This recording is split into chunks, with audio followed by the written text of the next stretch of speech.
Yo, what up, what up? It's your man, Big Brandon Carter. I'm here with my homie, Eli Wilhide. Did I say it right? Eli Wilhide. Eli Wilhide? Yeah, that's I just call him Eli, man, so long. But yeah, man, Eli is actually, Tony is your head salesperson, or the head trainer. The head trainer, I'm sorry, for Tony Robbins, man. You know what I'm saying? Those of y'all know me from here, my material, you know, that's somebody whose works impacted me a lot. So it's like kind of cool for me to sit down with somebody who's like so familiar with the material, you know, like to that degree. I read Ultimate. I told a lot of people like that. I read Ultimate. Unlimited Power. Unlimited Power. Yeah, but yeah. my favorite, Awaken the Giant Within. Yeah, I read that. It's like that's like a point in my life. Like I noticed that I'm different before that book. Yeah. And after. And it was like I'm so time. Just like ever since I've been on YouTube, I want to do a video about state management. Yeah. Right. Like we were talking some other stuff. We were talking about it. I know you got your new brand, 7-Figure Body, and all that. I want to get in all that, but could you tell them about this? Explain state management, because I've been intimidated to do a video talking about it because I don't have when you really have someone you can teach it. Yeah. And here's the deal. You know, it's like with state, like people are like, what is state management? Yeah. And state management basically means how you feel. Right. And sometimes like people want to work out, and like in their mind they want to work out, they want to be in shape, but like I don't feel like going to the gym. Mm-hmm. You know, sometimes you just don't feel like it. Yeah. And so how do you get yourself to feel like it, to just, as Nike says, just do it? Yeah. So you got to manage your state. And sometimes we have days where you feel like you can run through walls and you feel like, man, I'm freaking amazing, like I can do anything. Yeah. And you got other days you feel like you can't even spell your name, like why not even get up out of bed? You're like in a stupid state. Sometimes you're like, I can do anything state. So you're the same person, you got the same nervous system, you got the same brain, you got the same body, you got the same, everything is the same. Right. But there's something going on inside of you that has you in a different state. And so state is how you feel, and there's three... Like state of mind, basically. State of mind, yeah. But it's also the state of your body. So it's like somebody can change the state of their mind by changing the state of their body. So when somebody is in a funky state, they're just like, they're breathing shallow, the energy's down, and they feel their diaphragm is closed, so they feel kind of bad.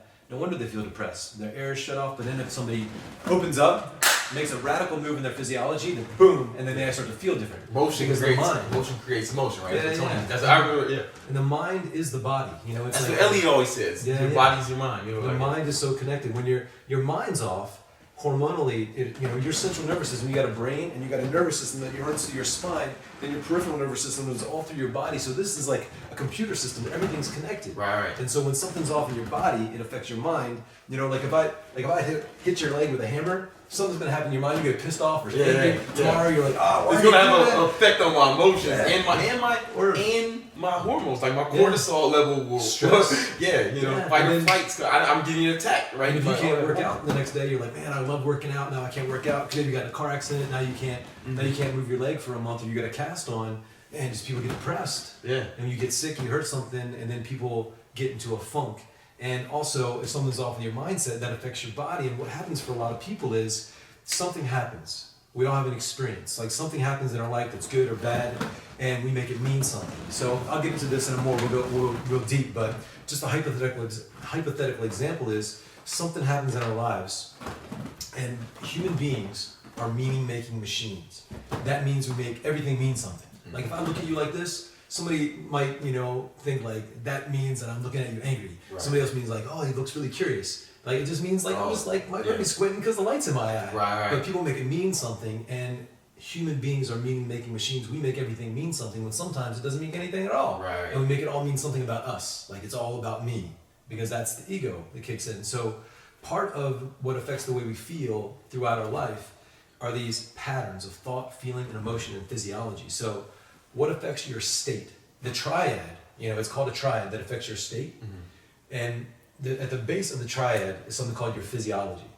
So how you move and breathe, and also how you eat. How you, when you eat like crappy food or a lot of sugar, that affects your physiology and that affects your mind. Right. And so physiology, you change your body, you change the way you feel.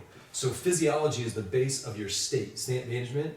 And you can even, like I ask a lot of girls this, but too, if you see 10 guys walk into a room and 9 of them have no confidence and one has lots of confidence, before you even talk to them, how do you know? You can see it. You see it. Based on the way they move and the way they breathe, their eye contact. Yeah. It's all physiology. Yeah. And girls can pick that stuff up 100 miles away. Like, oh man, that they're dude has so no comment. they're so perceptive, right? Yeah. Like they're so way more. They're so way more perceptive than we can ever be. I learned a lot about how to be with women by asking women, like, what am I doing wrong? Or, what do you like about that guy? What's going on? We gotta be careful with that, right? Because I feel like that's asking a deer how to hunt. What about? Yeah, it was in, it was asking, in like my teenage years, when I was dating and it wasn't going so well and I had female friends and I'd be Right. like, They do that. That's and I was like my aunt or my mom was like, so. what's something that you think, and what is or sometimes I'd even be out and I'd see an amazing woman with an amazing man and really classy, and I'd be talking to him and I'd say to the woman, what is it about this man?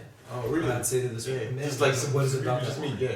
Because they had a connection, but also they had this energy, like a chemistry there. You can see it. Yeah. You can feel it. Yeah. And you can see it because the physiology changes. The way that somebody shows up, the way they interact with each other energetically, it's a whole different responsiveness. And even to be in rapport with somebody, like when two people are friends or two people are intimate, there's a level of responsiveness. It's like if the girl says to the guy, like, hey, what do you want to do later? And the guy's like, I don't know. Doesn't really respond. Right. That's not good, Right. But if he's like, say nothing, or you guys say, hey, man, nothing. What's wrong? Nothing. But there's like an eye contact and there's an energy there. There's a give and take kind of responsiveness. So that's all in physiology because you can see that. Right. And the other two levels of what develops your state are language and meaning, and then focus. So I'll touch on those in a minute. But as far as physiology goes, your body. I mean, that's Elliot says your body's your mind, and you feel your. Like I didn't know when I read the book. I didn't know that. It never occurred to me that you can control how you feel. Yeah. Like that you control, and it like you said, it starts with your body. Like it's just like. If you, I don't know, like you can get tired if you get tired. But if I'm up, I'll like actually start feeling that way. And I've seen studies where like people's testosterone has risen by the way they hold themselves. Like your breathing, your diaphragm, man, it's like everything. Your whole nervous system opens up. It opens up the circuits in your brain. Right. This is not like hippie talk. Like this is stuff you can quantify like by measuring people's hormones. There's a hormonal response to the way move and breathe. Yeah. Moving and breathing. So and I've done over 2,400 seminars, over 2,400 seminars for Tony Robbins. Yeah, me teaching, being a teacher. Yeah. I'm flying, I'm driving, I'm getting picked up. People are calling me, and I've been sitting on an airplane. It's all small, and then so I've got to be able to change my state in a heartbeat. In a minute, yeah. Because sometimes you wake up, and it's great to get to talk to people, and I love people, love talking, love running my mouth. I love changing people's lives, really getting people in that state to feel empowered. But sometimes you wake up.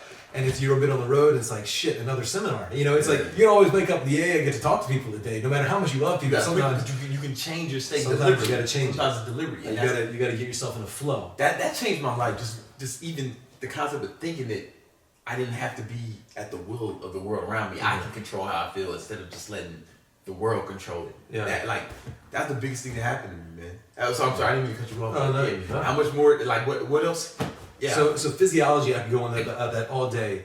And the quickest way to change your state is to change your physiology. For some people, it's like working out, making a power move, or sometimes it's like put on like dancing, taking a warm bath. It's like something to change the way you physically feel. The second thing that affects the way somebody feels would be your focus.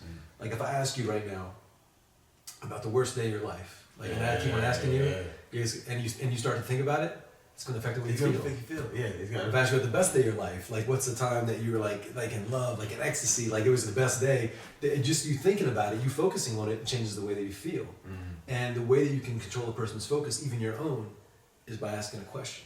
Right. If I ask you about, where'd you get those shoes? You start thinking about, oh, well, I was there. If I ask you about, hey, what'd you eat today? Well, we ate there. So I can control your mind by asking you a question. You can control my mind. By if you're like, hey, how's your mom? I'm like, well, it's my mom. I haven't talked to her today. She called me, and I'm like, now that affects my state. Right, and that's why in sales you're supposed to ask. Is that why in sales you're supposed to ask a lot of questions? Like, is that good? Do you do that? Like a framing? I don't. You don't. Because I do that when I did it and said like for that same reason. Yeah. I feel like the person who's asking the questions is more in control. I'm not trying to talk the person into buying, or I'm trying to direct them. into making that decision, you know, or well, that's a whole nother thing. That's a whole other thing too. I mean, you're probably so this is one of my favorite concepts. Tony didn't come up with this. It's a concept more from NLP, but it says this. Neuro-linguistic programming. Yeah, neuro-linguistic programming. But it says this: the quality of your life is the quality of your communication. Mm-hmm. First, with how you communicate with yourself. Right. And second, how you communicate with others. Mm-hmm. So state is how you communicate with yourself. Right. And that's based on your physiology, how you breathe, what you eat, what goes on inside your body, how you move. Second, what you focus on, the questions you consistently ask yourself. Some people ask them questions like, why can't I get in shape? What's wrong with me? Why am I always broke? Why do I gotta pay these fucking bills? You know, they ask these questions and it puts them in a state where they say, well, why am I always fat? You know, like, well, that's because I'm a pig and because my mom got bad genetics and because I'm big boned, and they come up with these answers. And this is like a computer, this is like Google. You put like something in Google, it's gonna come up with a whole page of results. So if I ask, you know, if I type in that box, why am I so stupid? I'm gonna think about all the times that I made dumb decisions. But if I keep on asking myself, why is life so great? You know, what can I do today to make my life, the world better? How can I be better? How can I be stronger today, mentally, physically, emotionally, spiritually than I was yesterday? What can I do to get more out of myself, more out of this day, more out of this life? And then as you come up with answers. You come up with answers. And your focus, it drives you, man. Yeah. So focus, and then the other is basically internal language patterns, language and meaning. And you know, this is basically that little voice inside of your head. You know, do you have a little voice inside of your head? Yeah. Like 20, 30, 50 voices? Yeah, I got one particular. Yeah. It's a fucking dick. Yeah. You know, we've all got these parts of ourselves. You know, like people always, and here's one of the challenges with self-development or, you know, motivational speaking or any of this crap people do. It's like people feel like they got to condition themselves to be a certain way. And they're like, well, I'm confident, I'm strong, I'm passionate, I'm this. But the thing is, like, sometimes, like, people say I'm a really nice guy, and I am, but sometimes I can be an asshole. Yeah. And to realize that sometimes, like, you're going to be a certain way, and I think what happens to a lot of people, they say, hey, sometimes I'm like this, but I feel like I shouldn't be. And people who are really happy with themselves, they say, you know what? I love myself unconditionally, even the dark parts of myself. They embrace that. And we've all got a dark part of ourselves. But shouldn't you try to, like, do you try to, even though you should mitigate some of those things, or no? What you resist, persist. And you've heard that before. Yeah. So is it to try to maybe not focus on those, but focus on the good, and like try to make that more, like, crowd out, or is it? Well, let me ask you this. Let me ask this. Right now, if I'm looking at you and I'm judging you, can you feel it? Yeah. What are the chances you and I are going to have an authentic connection or a good interview if you feel like I'm judging you? You're going to be shut down for me. Yeah. Now imagine this. I got all these parts of myself. If there's a part of me that's judging part of myself, I'm not going to be in a good relationship with myself because I'm judging myself. I don't accept myself. So I've got to accept you. And there's this whole concept in spirituality about oneness. Like that you are me and like there's one energy. And this gets like a little bit spiritual stuff, but it's like there's one energy. That's like we're all one. You know, Bob Marley sung one love for each other. Like we're all connected. We're all in this thing together. And so the people that are the most powerful in the world, like Tony Robbins is up there, but I'm saying like Nelson Mandela, Mother Teresa, Martin Luther King, Gandhi, all these people, they really had this mindset about love and compassion and loving and just having like this sense of connection with all people. And, you know, I created something outside, this is a little bit off the subject, but I created something outside of, you know, all my work with Tony, but the levels of development. A lot of my background in the past 10 years has been about self-development. Right. And that's amazing if somebody can develop themselves, you know. So to develop yourself, like there's you. And most people never get to that level of fully developed self, because to develop yourself fully, it means you speak up for yourself, you take care of yourself, you support yourself, you know, you stand up for yourself. You're living in your self-empowered, self-reliance. You know, Emerson wrote a whole book about that, you know, being self-reliant, you know, about, you know, actually like, you know, really having confidence in yourself. And so outside of that realm of self is the realm of family. So at the level of family, you know, it's going to get a little bit weird, but at the level of family, like here's yourself, and then there's this next layer called family.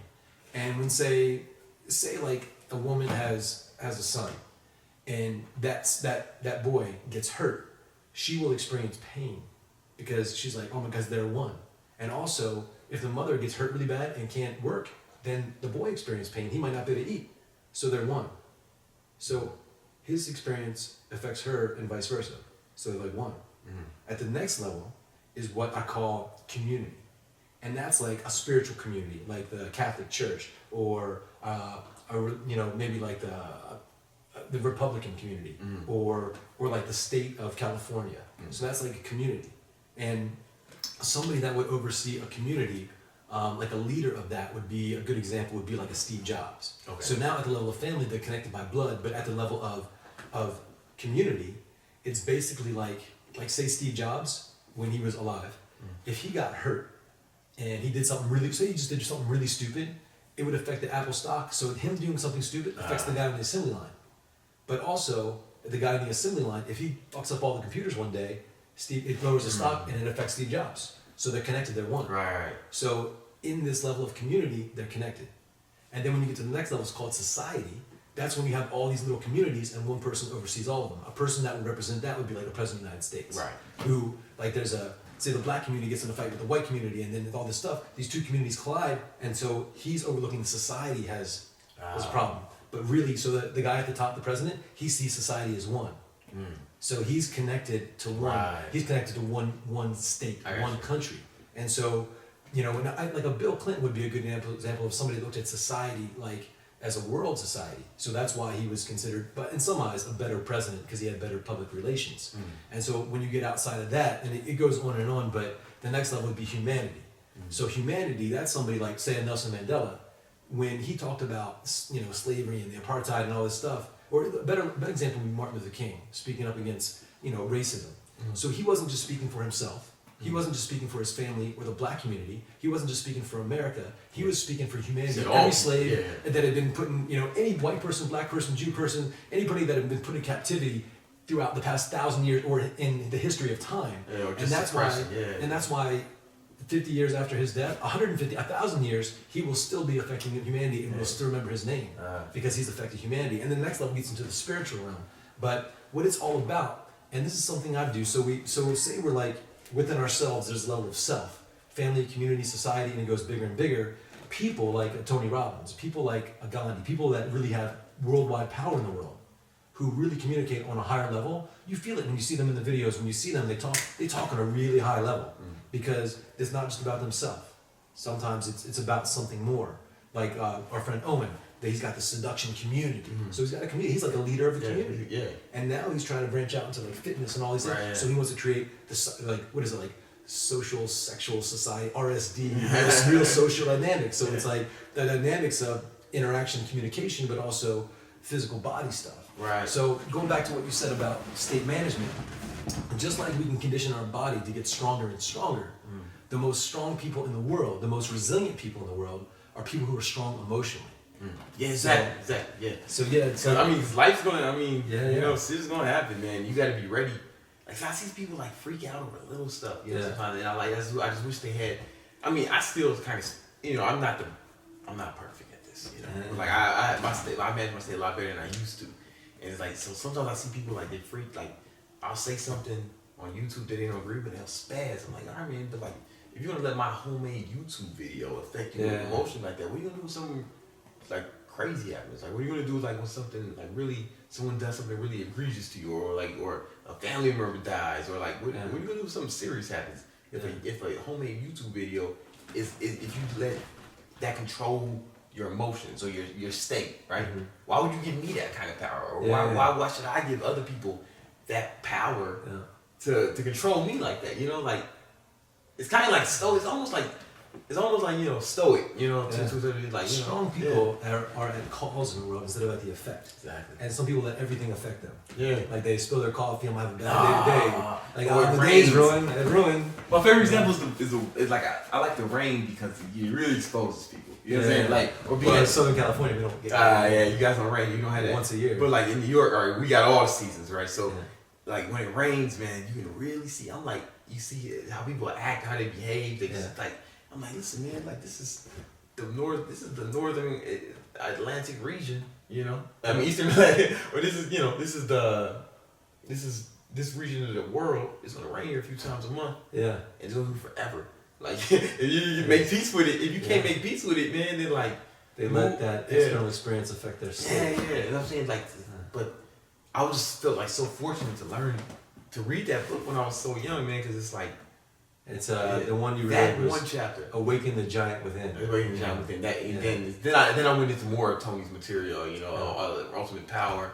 I probably went on Napster or Audio Galaxy, downloaded a bunch of. I got mine on eBay. Yeah. Yeah, it was like, I remember before I went to Tony's event, I think I told you this one time, I was casting as Superman in the movie Superman Returns, but, I was living in LA, I was like partying and stuff, and it was just, they paid for me to get into acting classes for it, trained me for it, and I'm hanging out at parties with like Jessica Alba and like all these famous people, but I was really insecure, man, and I'd see myself on camera, I'd see myself look at that lens and stare into that black abyss, and then I'd see myself and I was like, I noticed I didn't enunciate certain words, and I was a little bit off sometimes. You're about to be a movie star, man. And I was just like so self-conscious, and like the concept of being self-conscious, it's like you're it's all about you.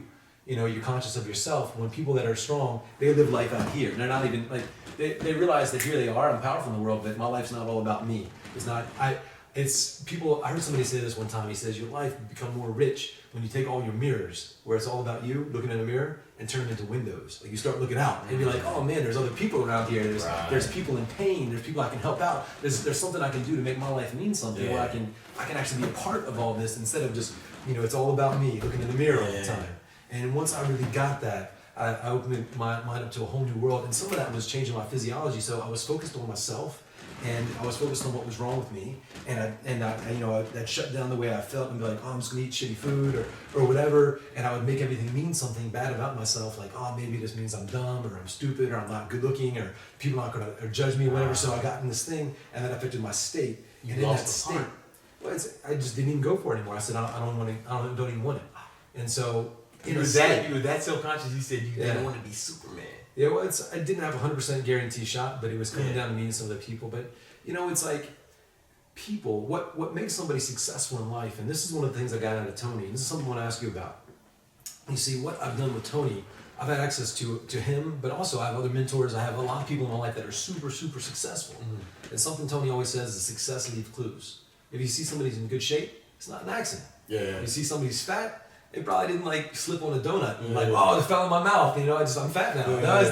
That success leaves clues, but also failure does too. So what I've learned about being around some of the most successful people on the planet, like really people that are Tony's level and up, is like, what are the patterns of thought, feeling, and emotion? What are states do they live in that make them so resourceful? Because we all have days where we just feel off, some days we feel on, but it's those people who are resourceful when there's no more resources, like there's no more time, there's no more energy, they're out of they got the back pain, there's no money, they're broke, but they become more resourceful, and resourceful people find a way, so they get into an emotional state of resourcefulness. When everybody's freaking out about 9/11 or 2008, the economy's collapsing, whatever it is, everybody's freaking out. There's a person that says, "Move, stand back, I'll handle it," and they step up with a strong voice, strong posture, and people are like, "Boom, that's the leader."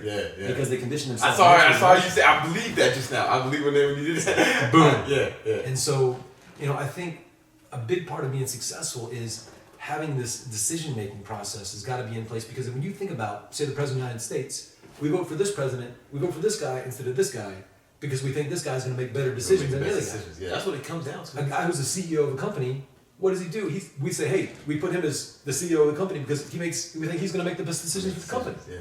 And so the process of being successful in life is making good decisions. Yeah. But good decision-making ability only comes from experience. And experience usually comes from making bad decisions. Yeah. So to be successful in life, you gotta start making lots and lots of decisions. Some of them aren't gonna be right, but you gotta get yourself into a state where you're like, you know what, I'm gonna find a way. And even if this isn't the right way, it's something I heard Elliot say one time. Elliot Holst, he says, leaders don't always make the right decision, but they always make the decision right. And I really like that. I really, really resonate with that a lot.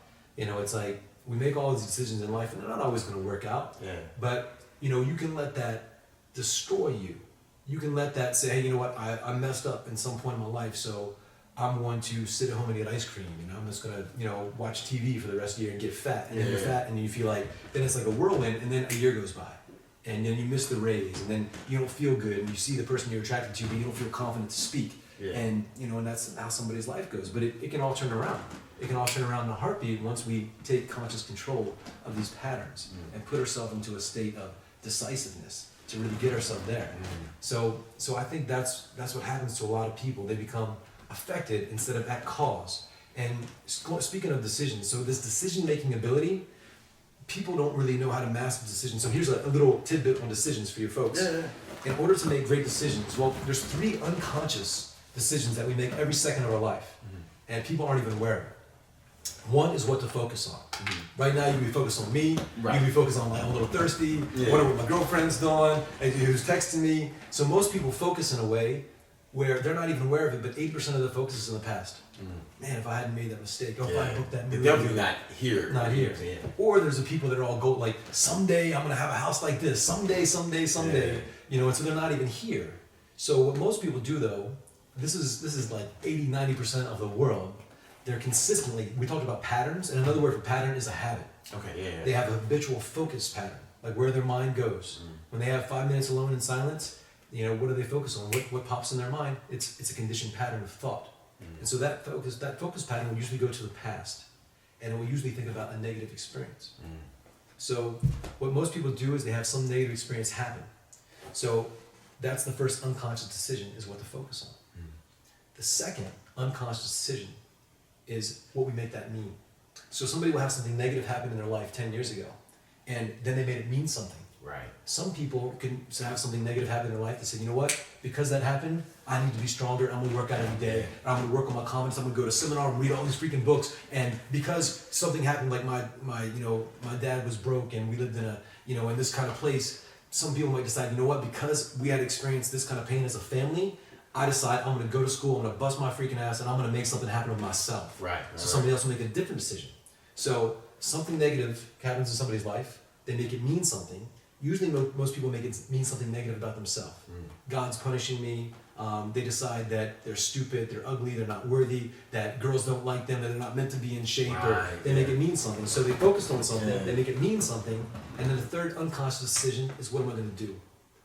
You know, you take somebody like say Oprah. You know, here's a positive example. You know, born in the 60s, stillborn child, raped, molested by, and she's had this crazy life, and she grows up black in the South, and she was, raped, all this stuff. Somebody could have that same experience, and they could focus on it over and over again for the next 50 years and get all jaded, make it mean something negative about themselves, about the world, fuck people, fuck all those people, and they make it mean like everybody's an asshole. And then what I'm gonna do? I'm gonna sit around and put nasty shit on YouTube about people. I'm gonna like drink. I'm gonna smoke crack. I'm gonna destroy myself. So that's the action. So focus, meaning, action. Where Oprah, same negative experience, she didn't focus on it. She said, what is this? What can I do in spite of these challenges? What opportunities can I seek? What can I focus on outside of this moment? And then she made it mean that maybe this is God testing me. She made it mean, maybe this is conditioning me. Just like when you throw weight on your body, it makes your muscles stronger. Maybe this is like the weight of the world on my shoulders, and God is giving me strength to become stronger mentally and emotionally, so I can step up to be stronger not only for myself, but for my family, my community, my society, for humanity. And she's one of those leaders. And then what action? She said, I'm gonna go after the journalism jobs. I'm gonna go when I'm the only black person, competing all these white people, and I'm fat, and she was like, and I'm overweight, but I'm still gonna show up. Right. So she showed up. So focus, meaning, action. And we make these unconscious decisions every moment of our life. But you're saying you should be conscious about these every once in a while. That's the process. Especially what you focus on. And then the meaning thing, that's hard. Cause like sometimes cause I've been through stuff, or it can be the little stuff. It can be anything. It can be like a girl reject a girl and not liking you, and she likes another. What does this mean? You know what I'm saying? Is this guy better than me? You can start I've thought shit like that. Then what does that mean? Is him being better than me? What does that? That's what's amazing about somebody you can because some people just naturally do it, one in a few. But even for myself, I'm a coach now, but I got coaching. So I told you a little bit of my story. Worked with Tony Robbins for about 3 years, got back into acting. There was a billboard of me in Times Square. I'm like fitness dude, and I'm like acting, getting some TV shows, doing a bunch of modeling stuff. Then I burned myself out. I'm drinking like energy drinks, Red Bull, but I'm drinking every night. I'm partying. I'm just, I'm acting the fool. And I am, just pushing the gym like 3 hours a day, just like hardcore, sleeping 2 hours, hooking up with chicks at night. I'm like wild. I'm like, yes, I'm not working anymore. I had some money, blew through it really quick, and then my stress was really high. And I said, I gotta start making some money, so I started an online business, and I was going to auditions, and I'm not booking jobs, and I'm like, oh, stress, and I ended up getting mono. And when you get mono, you're supposed to sleep. But I was like, you know what? I just need to stay up and I'm gonna push through this. I'm gonna drink like 20 Red Bulls a day. I want to make it through, make this thing happen. And I started doing that, and my immune system started to get weaker and weaker. And because I wasn't processing nutrients, because of all the caffeine and everything, my liver and kidney started to fail. My immune system became so susceptible, I got a parasite, a rare blood parasite called amoebocyte, and I wasn't processing nutrients anymore. I lost about 60 pounds in 3 months. And in that state, I wake up in the morning, my eyes hurt to see, my mouth felt so dry, my bones are cracking and popping, and I felt like I wanted to die. And I didn't tell my mom, didn't tell anybody what was going on in my life, and I called Scott Humphrey, who's Tony Robbins' brother-in-law. I actually trained him, and he's since taken over the entire company. He's amazing. But I told him what was going on with me, my state that I was in. And I said, man, it's like, I've seen some doctors, and they said that if I keep this up, because you guys know about cortisol, but you can actually run out of cortisol. And cortisol is a hormone that helps you respond to stress. Right. But you stress that thing out, you run out of the hormone. Just like testosterone. What happens when you run out? When that happens, is your body's response to stress. So what the doctor told me, bright lights in my eyes or a loud horn could give me a heart attack and kill me. Because you cortisol actually, it's good. Even though it's bad, it's bad for some people. But cortisol is a steroid. Yeah. So it's pumping steroids inside of you. So it's not good for fat loss, all that stuff, because it's very acidic. But it's cortisol, cortisone shot. Yeah. So cortisol is basically a steroid that makes you feel invincible. That's why you feel like you can do all this stuff. So it's keeping you, keeping you alive. Yeah. But you can run out of it. And the doctors told me, so you were too stressed out, and I never knew that, man. Running out. So I have a kinesiology and nutrition degree, and unfortunately, I thought I knew everything about health, but I had to know all about hormones and all this other dumb shit I never want to know about. But you thought you were immune though. I thought I was Superman. Yeah, I thought I really was, or something. 2 hours, sleeping 2 hours a day, knowing you're not supposed to. I thought I was a beast, but I've been there. But we all know that one dude, like even Tony, can go days without sleeping. And he's a little bit of an anomaly. He's got about 4 times the growth hormone as a normal human. He really is a unique man. He was 5'1" throughout high school. Bones grew weird. Squeezed the pituitary gland. He grew 11 inches that year. Then 9 inches the year after that. Now he's 6'7.5", like 300 pounds. He's a beast of a man. Big guy, right? But I called up Scott, told him what was going on, and he could hear my voice. He said, "Eli, you sound like a different person." My state, going back to what we talked about, my state, my physiology was off. I was focused on why is this happening to me. I was asking myself disempowering questions. I made it mean something negative about myself. So I was in a disempowered state. Despite my physical challenges, I was also in a mental challenge. And Tony told me this. I told him what was going on. They took me to Date with Destiny. It's Tony's big seminars, like 6 days. And I have a video of Anthony Hopkins, the actor, said he wouldn't be alive today if it wasn't for that event. Date with Destiny, Maria Shriver was my share partner at the event. Oh, really? The last one I went to. That's the kind of people that go to it. Yeah. It's like people, but it's like really intense. Like 16-hour days is intense, and I was already tired. But Tony said this to me. He says, physical, and Tony's wife Bonnie, she was a naturopath and did hospice and all that. So they helped me. My physiology, as far as the nutrients, they educated me on what to do with my body. But they said, if your mind doesn't change, you are going to die. Yeah. And it was really kind of an interesting moment for me. And they told me to come back to work for the company. I laid in bed half the week, or a hospital bed, and I worked the other half the week. And I said, what can change? Because we all get into that negative state. I said, a good coach can kind of, if you start focusing on making things mean, all negative stuff. Fortunately, my coach was Tony Robbins. He was pretty good coach. He's coached like Michael Jordan, two presidents, all this stuff. So he coached me through this, and I really got conditioned in my mind. It's like I spent about 3 months in bed, but every day I laid there, like I didn't want to get up, but something happened after I connected with Tony, and I had a coach. I had a reason to get up. And I think that no matter what it is going on in your life, we've all had days where I don't even want to get out of bed today. Yeah. It's got a reason though. But when you can find your reason to get up, to stand up for something, and something's driving you mentally, emotionally. And I was also kind of lonely just laying there for a few months, and I said, today I'm going to get up and I'm going to get to connect with human beings and talk about life. And I really had a coming to Jesus or God, whatever you want to call it. I said, man, I'm 32 years old and I really could die now. So it's like, what I want my last day. That's my age, I can imagine. Damn. Yeah. So it's like, I really got up with like, today's my last day. I want to make sure I touched another soul. And I got outside myself. Speaking about what I was going back to earlier about being self-conscious, laying there in bed, it's all about me. I focused on what had happened. I made it mean something negative, and I took no action. And then it's just like a pool of water, when it just stays there, it gets stagnant and funky and it smells nasty. Yeah. When you just lay around in your own, wallowing in your own crap, you Yeah. become stagnant. And I felt stagnant. So I get up every day and I was tired. And like I said, some days you wake up and it's not like, yay, another seminar. I've done like 2,400 of these things. But those were the toughest days. But just like your toughest workouts build the most muscle, Yeah. I started to build mental and emotional muscle. And when I would Sure, go to my man. trainings, you know, I would get to talk to Tony about it. And I would, you know, we would talk about some different things. And I really, it was like, I was focused on not me and my problems anymore. I was focused on how to become stronger mentally, emotionally, spiritually. And that expanded who I was. And I think we've all got to have some goals, something to shoot for. And a lot of times in life, people have something, like here they are, and they got a goal they're reaching for. And so their goals pull them away from who they are. Like here's you, like your heart, Yeah. and then you got this goal and you reach for it, but it pulls you away from who you are. But your goal should simply expand who you are. It's like, you know, where you envelop it. And I found something that I can really put my heart into instead of just my intellect. Like, I want to be with that girl, I want to make that money. It was something that was opening me up.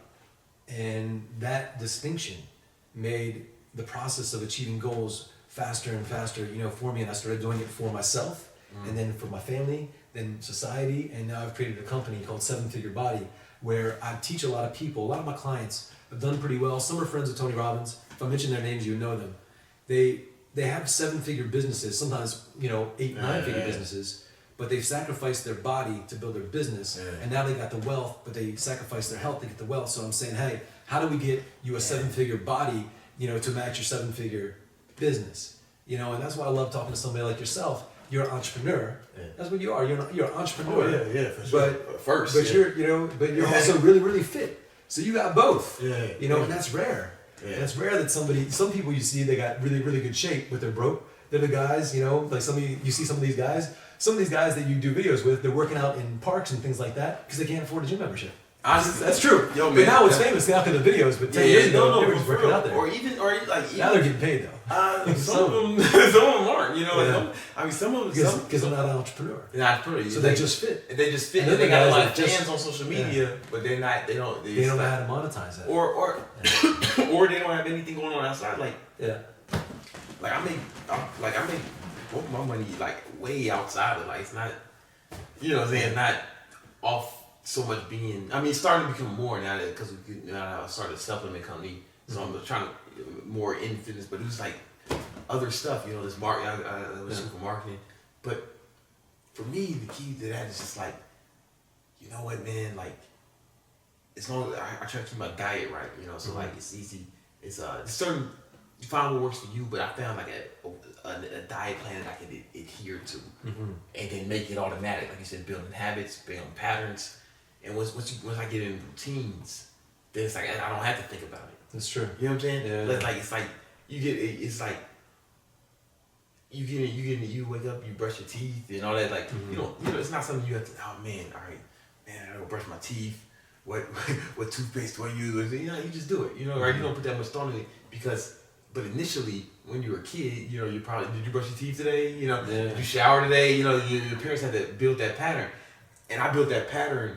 I mean, I went through that phase. I think we all had to go through that phase in most things to build the habit. But once you do it, man, then it's like all right, I got that. Now let me focus on, the acquisition of money. You know what I'm saying? What is it that's driving? Because everybody wants to have money. Everybody wants to be in shape. What do you think you're really at this fitness game, and I mean, you've obviously got a great physique genetically, but you work out, you do it. Yeah. I know some people, I mean, I live in Los Angeles, I modeled for a little bit of time, and I know people doing cocaine and partying every night and just destroyed themselves. Yeah. You know, what do you think it is? I mean, I'm just getting into this video game, and, you know, I got my buddies here, and we're all kind of entrepreneurs and stuff, and I'm starting to do more videos, getting more comfortable, because I can talk in front of people, but the video thing is still new to me. Talking in front of the camera is different, Yeah, you do a video like every day, sometimes more. Oh man, I mean, honestly, the goal is to get 2 a day, right? Yeah. But that's what been my goal. But I definitely do 1 a day.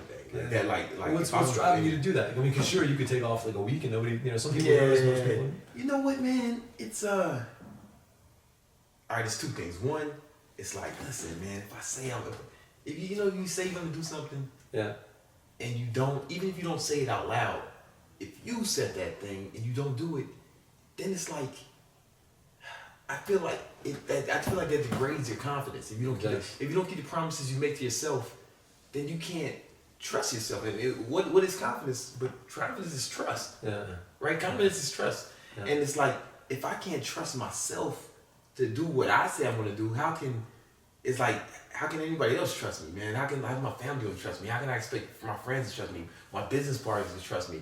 I have employees now. Other people who's like, I pay their salary. Like, how can I expect them to trust me if I don't even trust my damn self? So it's like, that's a lot of pressure to put on me. Maybe that, I don't know. I'm not suggesting everyone behave like that. I don't know if that's right or wrong. But for me, it's just like, man, if I can't trust myself, I don't want to get in. I can feel it. Like, like when I say I'm gonna do something and I don't do it, it's like I feel not just bad, but I can tell my confidence level. I can feel it, like, in my physiology. Here's the interesting thing. A lot of people don't realize this, but the word integrity means whole. Like, something's complete, it's in integrity. Mm-hmm. So when something's like, if something chips off, it's lost its integrity a little bit. So, imagine something being whole and complete, the integrity of this organism. And so when somebody says to you something like, hey, I give you my word. Imagine this, imagine I'm in integrity and I give you my word, I'm basically giving you a part of myself. Mm.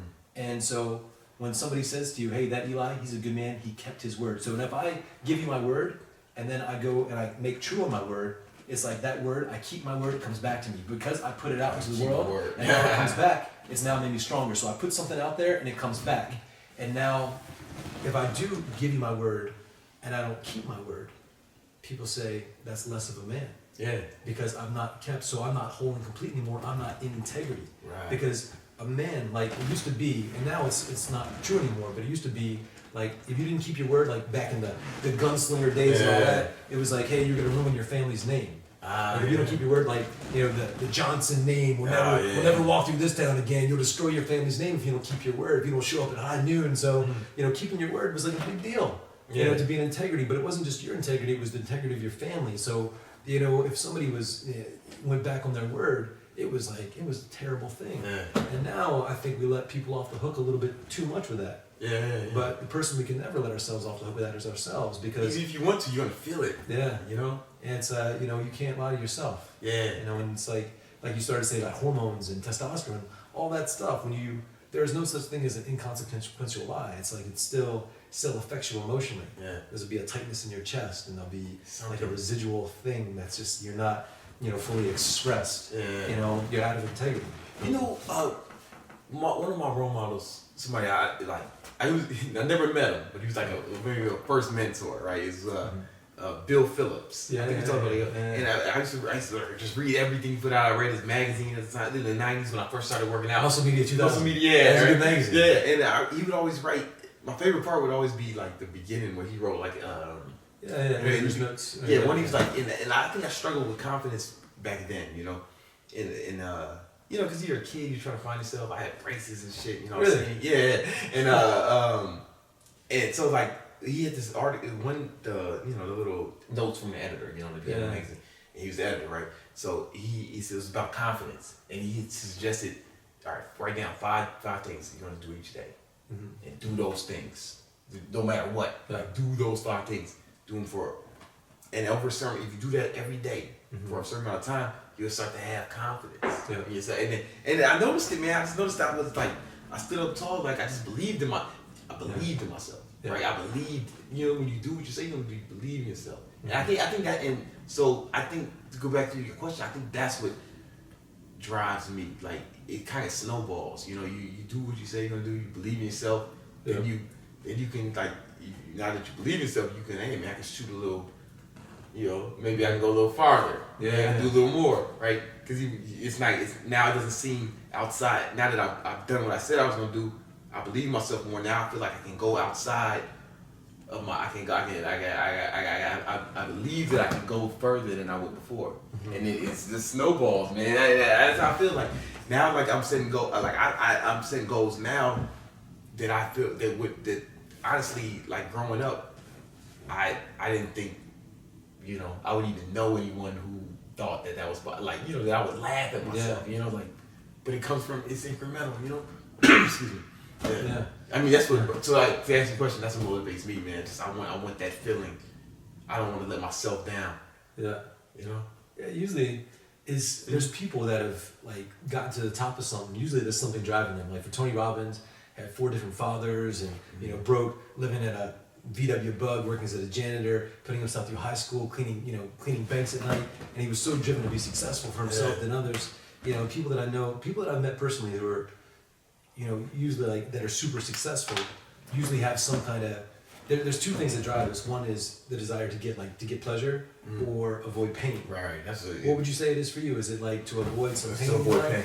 It's avoid pain. What do you think it is for you? Like, I mean, it was a time, man, where I like slept in my car. You know what I'm saying? Like, I had no money, you know. And I grew up poor, man. Like, you know, one of my first memories is like running. Is like my mom used to.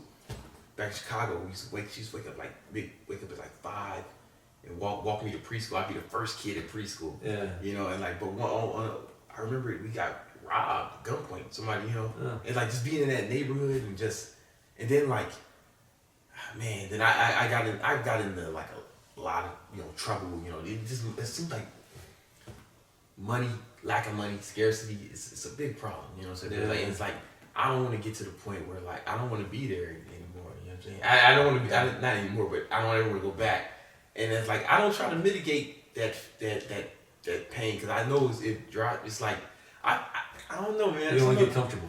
Yeah, I think pain, man, is a strong motivator. It's a strong motivator. It's like if I say, hey man, go get that. It depends on the thing. If I say, hey man, there's a cupcake over there. Go get it. It'll feel good. You might want to. Yeah, all right. Is it just? But if I put a gun in your hand and say, go get it, you know what I'm saying? Like, I'm gonna go get it. You know? Yeah. Maybe I mean maybe that's extreme, but like for me, man, pain is. I think I keep when I'm really like not motivated, like just really feel like fuck, I don't feel like dude.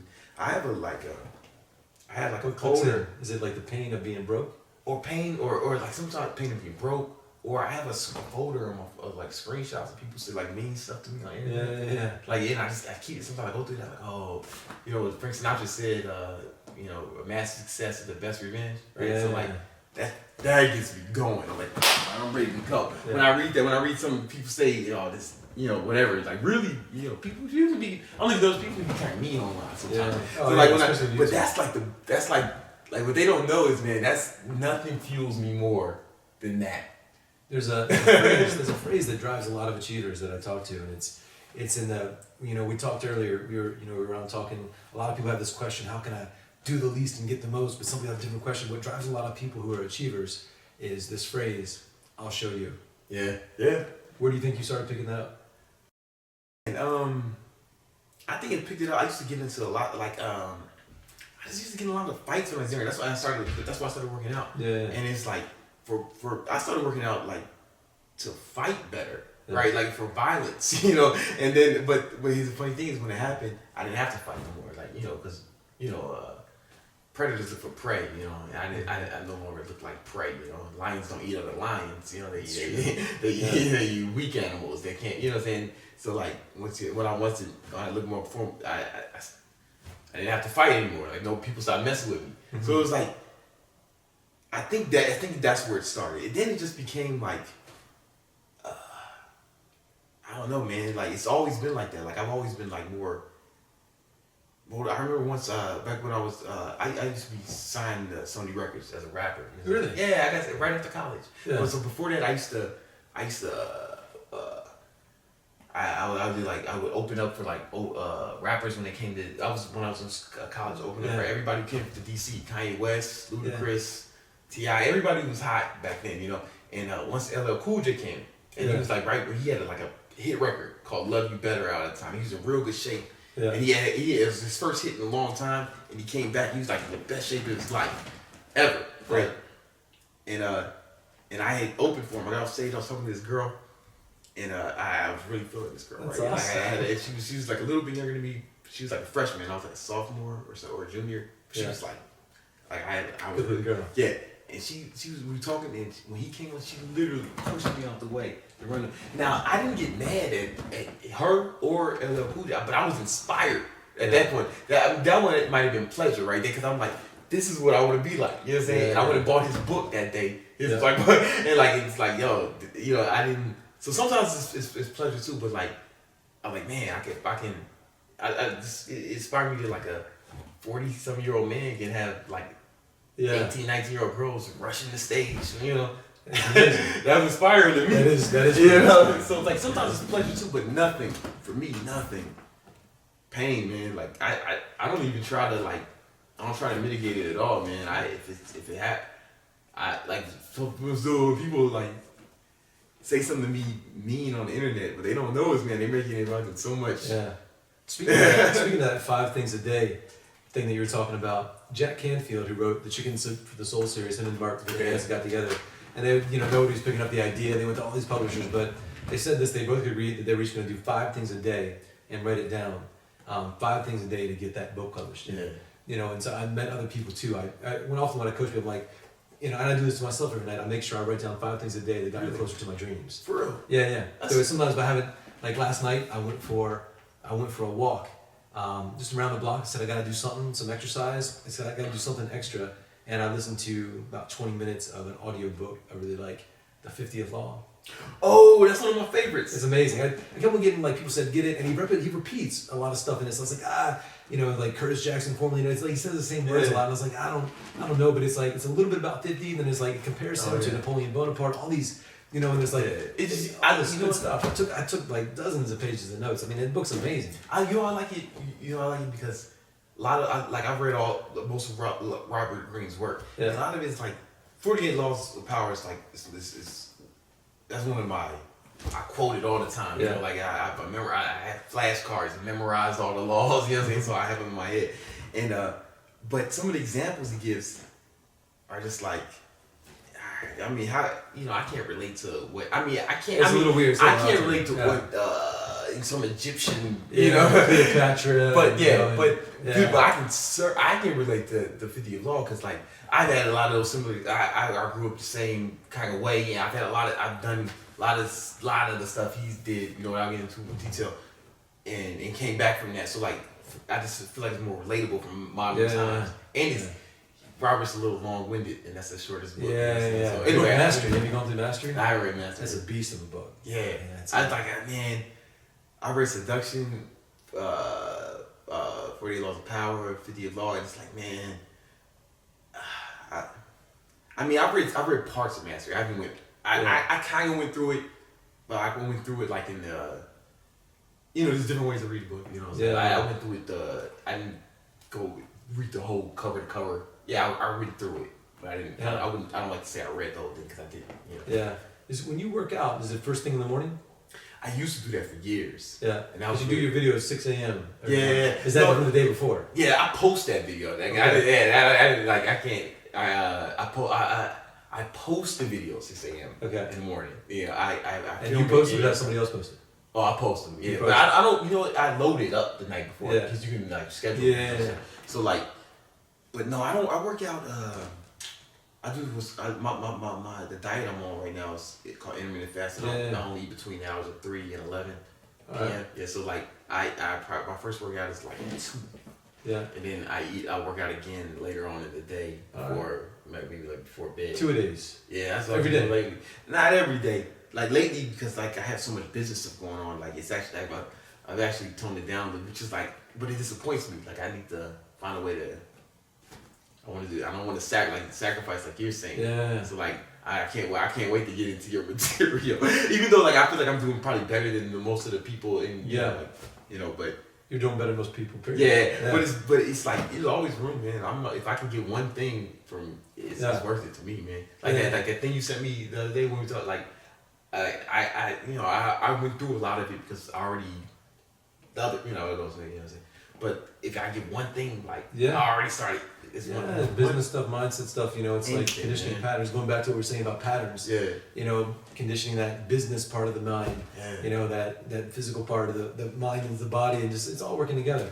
So just getting yourself conditioned, man. That's cool. You know, what would you say your state is? You know, we're talking about state management. How would you rate your own state on a scale of 1 to 10 throughout a given week? 10 feels like you can run through walls. 1 means you don't want to get out of bed. Man, it could be. You know what? I don't know if everyone goes through this, but I just feel like I could be a lot better. You know, and you know what it depends on. It depends on how much I have a morning ritual, right? Where I meditate, possible meditation, and then for a little while for not crazy amount of time, like maybe 10, 15 minutes. Sometimes I'll do 20, never really more than that. And then I visualize, and then I have like a little process. Some of it I'm kind of like, I don't really want to go into, you know, but I found it puts me in the right, because it's a little too out there to like share it. Yeah. But if I do that, when I do that, then I can be like between 7 and 10. Yeah. But I notice when I don't do that, I can slip, you know, below. You gotta be consistent. Yeah, I gotta be consistent, because I think something about you start your day off and that trajectory, you know, it's like I feel better, you know, and I accomplish more. But sometimes I'm too busy to do my meditation and stuff. Then I notice that I can get like, I can start going 6 and below, you know. That's and awesome. like, and I can. It's awesome that you got to have it most of the time, though. Yeah, I have to have it. And I think, you know, my father committed suicide, and my brother, I can tell he's got a lot of, you know, I think maybe like, honestly, man, maybe like mental illness might be something, you know, that runs. Do you think that experience with your father, do you think that's affected your state, your decision, your focus in life? Oh yeah, you know, I mean, it sounds weird to say this, man, but it's the thing that's made me the strongest. Yeah. You know what I mean? And it's weird to try to feel. It's almost like I don't even want to try to pull something positive out of it, but it just made me. I feel like now that that's over. Like not everything else, I fucking it's raining today, or some guy said something on YouTube, or this girl does this, or like a big fucking, or the plane's late. Like it's like I'm so mentally stronger, because the worst thing. Yeah. You made it mean something positive. Yeah. That's what successful people do. They do the most negative thing, they still make it mean something positive, and they take a positive action. Yeah. Where somebody else would have had that, and maybe they would have committed suicide too, and been like, oh, this means I'm meant to smoke crack and do drugs and eat jujubes, or I don't know. Yeah. You know, it's like they just, their meaning action ends up being off. And so that sounds like that's what you figured out. I think so, man. I think so. It is. Yeah, man. It's just like, and then it's also like I had no one to depend on, like no safety net. And the just like 50 Cent. Yeah, just like 50 Cent. You know, it's like there's something about having your back to the wall. Like I have a cat. And if I didn't think you were going to say that. I have a cat. Just having the back to the wall, about to make it. By the way, just like 50 Cent. By the way, I have a kitty cat. Sometimes, things are bad, your back's to the wall, and by the way, I have a kitty cat. He's very cute. That's it, yeah. No, but anyway, I have a cat, George. And if he does something, I chase him, like, get the fuck out of here. He'll like run, Yeah. But if I corner him, he'll fucking you know what I'm saying? Yeah. He might attack, yeah. So it's like, when you feel like your back against the wall like that, I don't know, something about that is like, that's a powerful energy to have. In the state you end up in is like determination. Mm-hmm. And I feel like that's the state that I'm in the most, man. Like, that's cool. Determined, like it's a fight or flight response. The hormone. I don't know if that's good or not. I feel like sometimes I find myself admiring people with less ambition, because they feel like they can seem like they enjoy life a little more than me. Honestly, I feel that way sometimes. I feel like, that's your soul path, though. That's your, that's just your dharma. Sometimes I have to, especially lately, man. It's like I'm not even sleeping. Like, not because I can't go to sleep, it's because I don't leave the computer. Mm-hmm. Like last week, I left the house once. I think I have a little home gym. Yeah. So I'm just like, it's summertime. I did a boot camp. I gotta do these free summer boot camps that are kind of cool. I did a boot camp on Saturday. I went home and I stayed in the house until the next Saturday. Wow. The next boot camp. The only time I left was for the next boot, because I was just working, man, trying to. Did that affect your state? Just made me question my sanity. Yeah. For real, I wonder if am I compulsive now? Cause I'm so, but it's that I feel like my back against the wall, cause I just started a new company, and we released a new product. We just launched a new product, and I was like, man, I just got some in the mail. Yeah, exactly. Thank you. And then it's like, this just gotta work. Yeah. This shit has gotta fucking work. Yeah. Right, and it's like, and there's more pressure now because I have employees now, like people's like salary depending on not just me, but me. You know what I'm saying? Like, right? You know, like you said, I gotta make the leader in the organization has to make the best decisions. Like now it's me, so it's like you gotta put yourself in a good state. And take care of your health. And it's like it's. But like you said, I can see how like you said the people like let their health slide because like I'm sleeping like 4 hours a day during this time, and I know that's wrong, and I know that if I keep doing that, I'm gonna get sick because my immune system's gonna drop, my testosterone levels are gonna drop, and that's why it's probably a good time for me to, for us to talk because like I don't want to slip into that pattern because I know I'm susceptible to that compulsion, Yeah, people always ask me like, how did you work half as much as everybody else for the leading self-development brand in the world? Guys coach 4 American presidents, become a senior trainer, all doing it working 60% less than everybody else in the company and bringing in more revenue, millions and millions of dollars more than everybody else. Yeah. Like how did I do it? I said one word: systems. I had a system, to how I got up in the morning, my evening routine, and then even what I did to condition myself emotionally to be in a good state. And I knew there were going to be obstacles and challenges, and I know that some days I'm not going to feel like it. So what do I do on those days? I gotta anticipate that, and what I'm going to do in spite of that. So it's like when you say you're going to go to work someday, and there's going to be that dude that says a negative thing to you every day. You could just be like at the effect and know that negative guy's going to say something and let it affect your day, or be like, you know what? When that dude says this negative thing, I'm going to be like, okay, can I ask you something? And I was like, I'm going to anticipate, and I'm going to change it, or I'm going to tell him a joke or something like that. I'm going to do something, or I might slap him. I don't know. Yeah. But I'm not going to be at the effect. Yeah, you're not going to react. You're going to respond and not react, right? Yeah. So I'd anticipate there's going to be challenging days. How am I going to predetermine my responses in those places, and I'd visualize that and I'd create that. But the visualization really helped me too to get healthy. And like you said, you got some weird kind of voodoo things, but I would imagine a white light going through my body and circling chi and all this goofy stuff that I do. But it worked a little bit. No, I've read that stuff. Like what I do is some weird shit that I think I made. I don't even want to talk because I kind of made it up. Yeah. That's good when you got your own system. Yeah, I don't know if it's proprietary, and I don't know if it's not even something I want to share because I don't even know if it's gonna be effective for anyone else. Yeah, but it's that kind of thing. But like I mean, No, but the consistent routines that people get into in the morning, it's like something where they're moving, they're breathing, they get grateful, they start to visualize, and usually it's some kind of self-talk, like incantations, affirmations. You say something. And when I work with a lot of my clients or even my employees now, I say, it's like you can read 1,000 self-development books, and you got guys like Ty Lopez reading a book a day, and for me, I can't read that fast, so it's kind of overwhelming. I feel like, man, I'm behind. Mm-hmm. But I make sure that when I go through my day, like when I do a webinar or I do a speech or I'm about to connect with some client, I usually write down a few words that I need to focus on, and sometimes it might be clear. I need to be authentic. I want to be powerful. I want to be present. And Tony told me his words when he was first starting out. He was reading all these books, kind of overwhelming. He was kind of all over the place, and he was just, it was all over the place. But he said, what? First it was 4 words, and he said then it was 5. So first he said, there's 4 words. If I could just focus on these 4 words, I'd make sure the best in me would show up every single day. I'd condition it. So the 4 words were number 1, passion.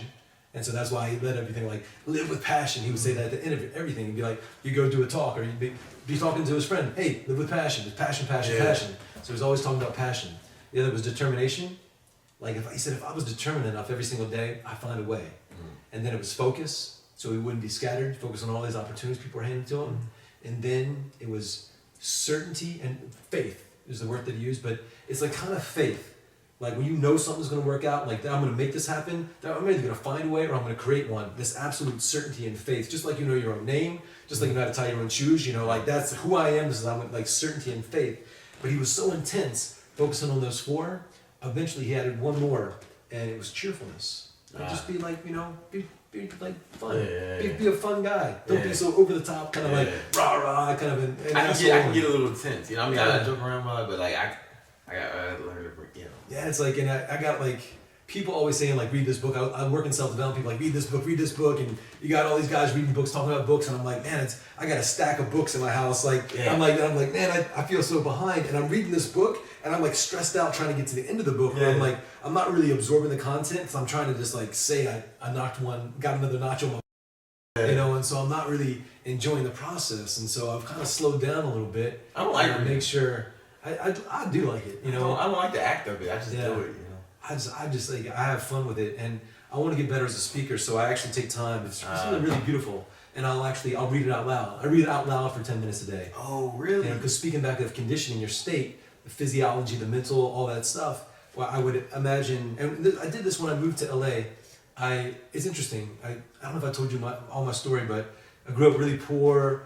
Dad got put in a wheelchair, all this stuff, and my mom was always working a bunch of jobs, and we were about to be evicted, about to be homeless. And my mom bought her lottery ticket. She won $7 million. But she gave away a lot of it.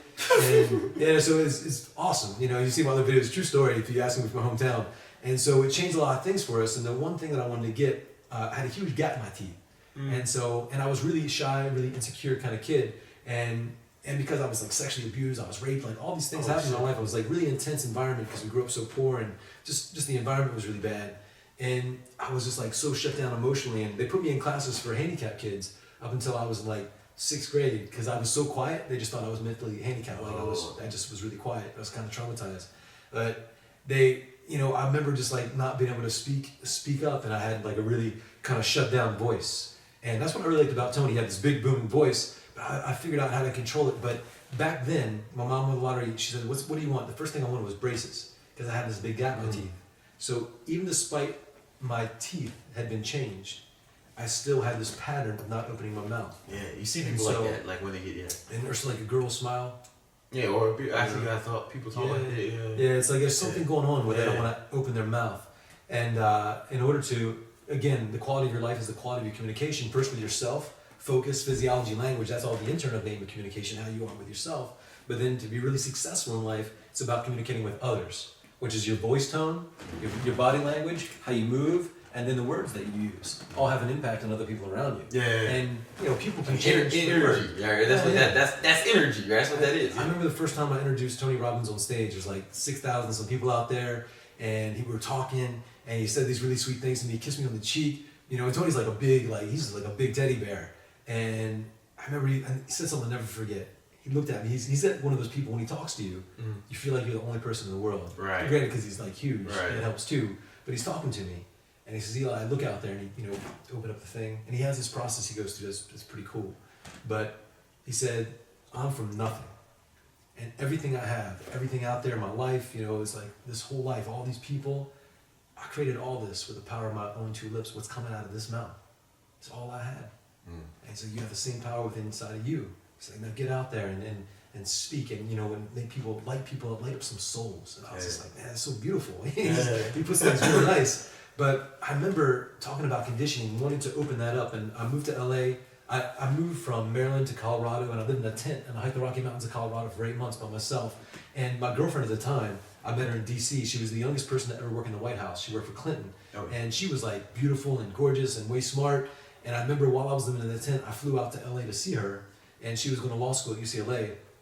And there was like all these really smart people. We ate in Marina Del Rey, this nice restaurant, and where they sing to you, Ciano Trattoria. It's like this nice restaurant where they sing and they bring out pasta and all this stuff.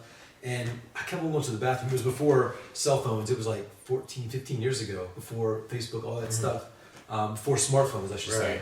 And I kept on going I went to the bathroom like 9 times, kept on going to the bartender and taking napkins and writing down words that people were saying at the table because I didn't know what they were saying. And I felt so stupid. And I remember I cared about her so much and I wanted to be like her. And so part of the reason I moved to the tent is I read lots of books. And I had a dictionary there, and I kept on looking up words, and it was like Old Man in the Sea, it was, Catcher in the Rye, it was Catch-22, like all these books that were kind of like classics, some Shakespeare. But when I came to LA, I got a job selling dental products over the phone to dentists.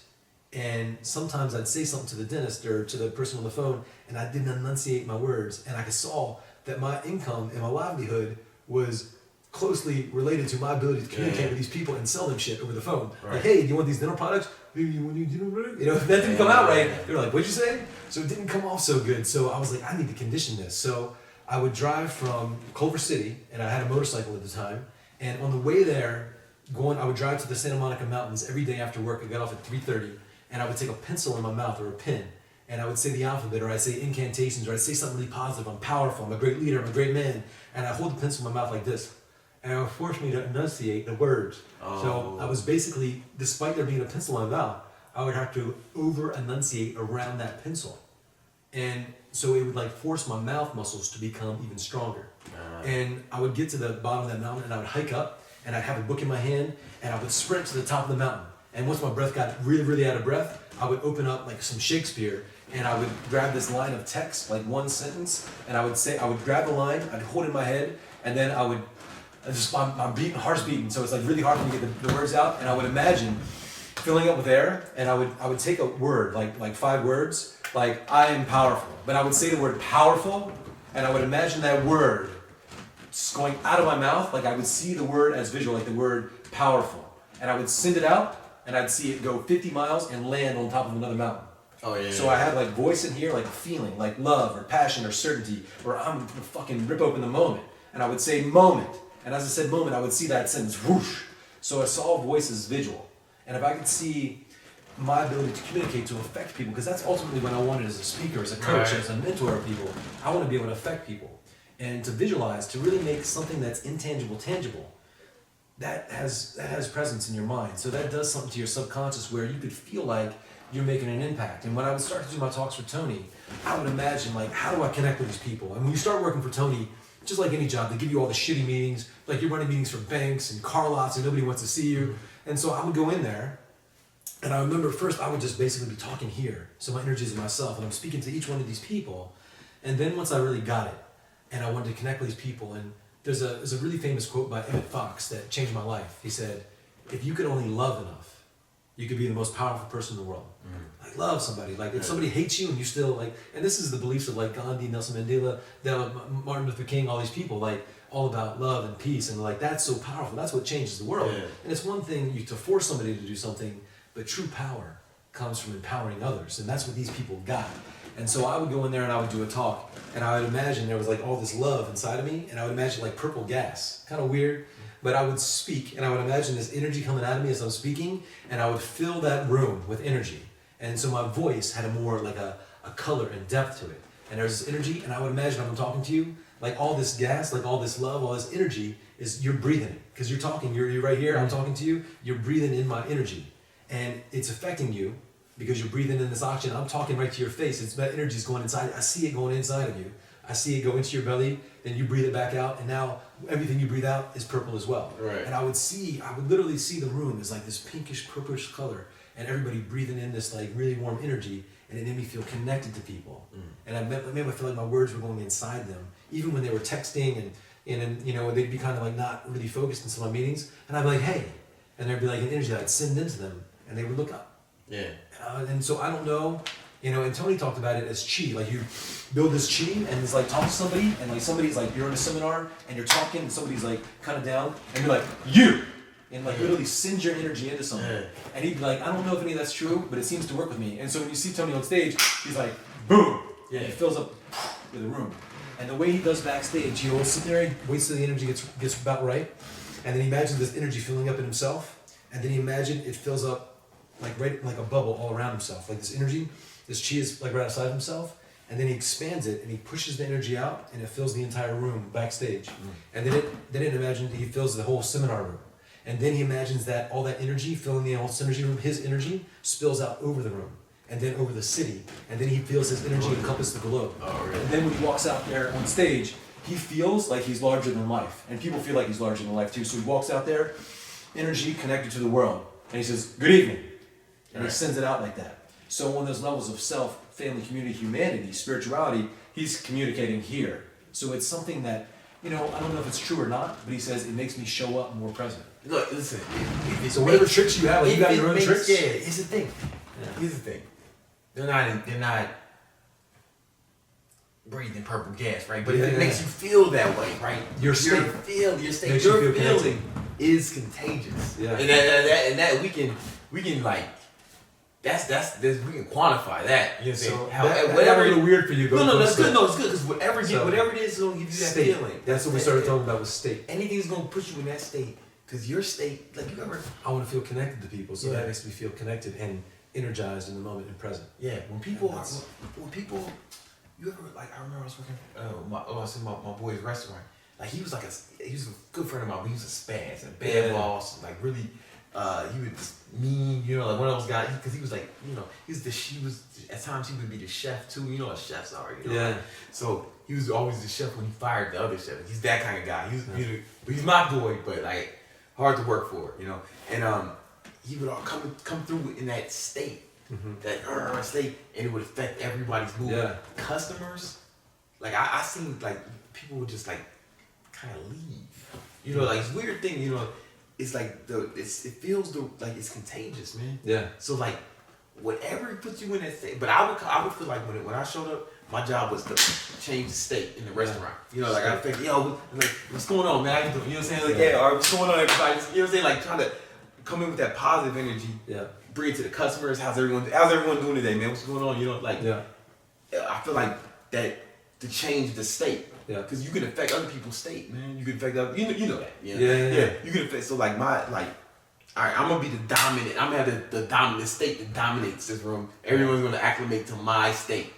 Mm-hmm. I'm gonna infect this whole restaurant with this mood, and I felt like that was part of my job as a manager. Because a lot of it is managing. I felt like it was managing the state. Yeah. Does that make sense? Yeah. So like whatever you gotta do to put yourself in that state, do it. You know what I'm saying? Like, it's gonna be different for everyone, you know? There's levels that you touch on there. It's like the first level is to master your own state. Yeah. To be able to control your own state. Most people, the people that are at the effect and not at the cause, they haven't managed their own state. Or even know that it's possible, you know? Yeah. Next level is to be able to affect another person's state. Where somebody's down, you cheer them up. Or you walk into a room, you're like an anchor for that person. It's like an anchor is kind of like, you hear a certain song, you think of your high school dance. Yeah. You smell a certain perfume, you think of some girl. You know, that's an anchor in your nervous system. So what you become when you manage your own state consistently, you become the anchor for somebody else. You become like medicine. When you walk into a room, you change the state of the room. Like you hear the name Gandhi, Tony Robbins, Mother Teresa. It's like there's an energy just with that name now because that changes people. And for some people, the anchor could be like their father, their mother, their brother. Like they hear something, makes them feel something. So level 1 is mastering your own state. Level 2 is one other person's state. Level 3 is a group of people's state. When you walk into like a group, and you affect everybody's state. Yeah. Level 4 is when you can change the state and not even be there. Yeah. It's like you know, it's like somebody like Tony Robbins, like he does this big event and then people leave, but they're still affected by the interaction with him days, sometimes decades later. Yeah. And you know, somebody like I mentioned Martin Luther King again. Now decades and decades later, somebody hears his name is like, and we still celebrate his his day. We take a day off work and we celebrate that man. So we all take time in reverence of what happened in that point in time. So it affects people's state this many days and years later. Yeah. So that's level 4. That's ultimate mastery of state management. Right. Yeah. Even if I'm not watching, like I sometimes there's a lot of stuff on YouTube, Tony. Like sometimes I watch that when I'm working out. Like it affects that energy, man. It affects my. You know what I'm saying? Like, and I'm not even fucking there. Yeah. But it's different when you're there, though. It's pretty awesome. Is it when you're there? I mean, I've never been to one of the seminars, but I just know that like some like stand-up comedy is funnier when you're there, right? Because everyone's laughing. That energy, that energy contagious, man. It's like I remember once I was laughing at something. My boy did stand up, and we were all laughing in the play. Yeah. And I watched it again on YouTube. Wasn't it funny? Wasn't even that funny. Yeah. But it's just that, you know what I'm saying? When you're there, it's like you're crying. Like your side hurts. Yeah. Being there is it. Yeah, man. Yeah, man. It's what are you most excited about right now in your life? What do you got going on? Oh man, I started the supplement company. Yep. So that's pretty exciting to me, man. And you know what, man? It was really like, it sounds weird, man, but like, I've been getting a lot of messages from like kids who are from environments where I'm from. Like where I'm from, like it feels like the worst thing about living, in poverty is the state, the state. People feel hopeless, man. I like what Kanye West said one time. It's one of his songs. He says, "Having money isn't everything, but not having it is." Yeah. You know, because you don't have it, it's all you think about. It's all you think about. Yeah. So it's like I know those kids like they don't think that they can like they're gonna be successful. They're not gonna be hedge fund managers or whatever. Yeah. Like I remember, like it just feels like hopelessness. You know, like you see like. You're from Baltimore, right? You said about 90 minutes outside. Yeah, so like you say, how can people riot and tear the wood? Like if you don't have hope, who gives a fuck, right? Yeah. We other people say, how can they do that? Go, you're thinking from a place where you have hope. You think that the future can be better. Like if you don't, or that now is okay, right? Like if you don't think now is okay, and you don't think it can be better, who gives a fuck? Yeah. You know what I'm saying? So it's like, and that's like. I in my opinion, I mean, like, that's the problem. That's the worst part about living in those environments because it's hard to break that. You build that pattern. It conditions you to feel that way. Like learn helplessness. Yeah, man. It's like the dogs. The results we have in life come from our actions, and our actions come from our decisions. Like every action that you take or don't take is preceded by a decision. Every decision comes from a thought. Your thoughts come from your beliefs, what you believe about yourself, people, environment, whatever. But your beliefs, your belief system, and a belief is just a feeling of absolute certainty. It's something like I believe my name's Eli. I believe the sky is blue. It's like what I'm saying is I feel certain that that's what it is. So a belief about myself, and we have empowering beliefs that empower us to do, be, and have more, and we have limiting beliefs in our psychology that limit us in some way in life. But those beliefs, good or bad, limiting or positive, they are created from our experiences, from our environment, and our associations. And so people, if they really want to change their results in life, they have to change their beliefs. And so to change their beliefs, they have to have new experiences, be in a new environment, and have new associations. And that's how you start to condition that part of you, that subconscious part of you, that's going to make success automatic. And that's the hard part. It doesn't happen immediately, but it can happen for anyone. It can happen. And it's like kids are telling me I'm starting to get more messages. This was always like my hope that like if I can like reach a degree of success, that like kids from those environments will feel like, oh man, maybe what I'm saying? Like maybe I can do something. And I'm starting to get those messages, and like I don't know, man. I don't know. Sometimes that shit like I almost start to like tear up a little bit, like when I whatever, you know what I'm saying? Because it's like. I just remember feeling like nothing had to be, so I had to either join a gang or something to accomplish something, but like that, or, or be a criminal, and I did some of that, and it's like, but to show kids that, hey man, you don't have to be a criminal, you don't have to be a basketball player, you know what I'm saying, you don't have to be in the entertainment business, as far as like to be a singer or rapper or whatever. Like it is, you can. I don't know. I don't know if there's a lot of examples. I don't know if there's a lot. I'm trying to set a new precedence. Maybe that's a lofty goal, but just trying to set a new precedence. Hey man, listen, I'm from fucking the bottom. You know what I'm saying? I mean, not the bottom. I mean, Syria is probably worse. You know what I'm saying? Like Iraq. It's probably, but I'm saying, I mean, Southside Chicago, Illinois, is pretty rough. Like I know what it's like to grow up there. I've been there. And I don't know. I'm starting to get messages from those kids saying that you gave them hope. Yeah, man, hope. Man. Cool. You know what I'm saying? And that's. I mean, like, I want to make money. I want to be successful. But something about that makes me. I don't know. Being the medicine. So that's you, man. You have learned well from all this stuff. We started off talking about state, and now you're not only affecting yours every day, but you're seeing how it expands out. Right, and that's why I try not to change too much, right? Like I still kind of talk the way I did when I grew up there. And it's deliberate. Like I don't want it, like, because I want them to be able to relate to me. And maybe I turn a lot of people off the way, like, because people say I curse too much or I use slang or whatever, and that's fine because I'd rather have less fans and reach those kids. And like have a bunch of fans and like ignore, and then those kids don't feel like they can relate to me. Right? I don't know. I get it. I get it, man. That's cool. That's cool, man. I don't know, man. This was cool. I feel like we went for like 2 hours or something. We covered I don't know if this is even. I'm gonna have to cut this to even fit on YouTube, man. But tell them where they can get in contact with you. And, sure. Yeah, man. Just my website is EliWilhide.com, and coming out with a new site, new brand. It's a 7-figure body, but right now it's EliWilhide.com, EliWilhide.com. And this is June right now, last day of June. But partnered with Tony Robbins, so I'm going to be helping him fill his events.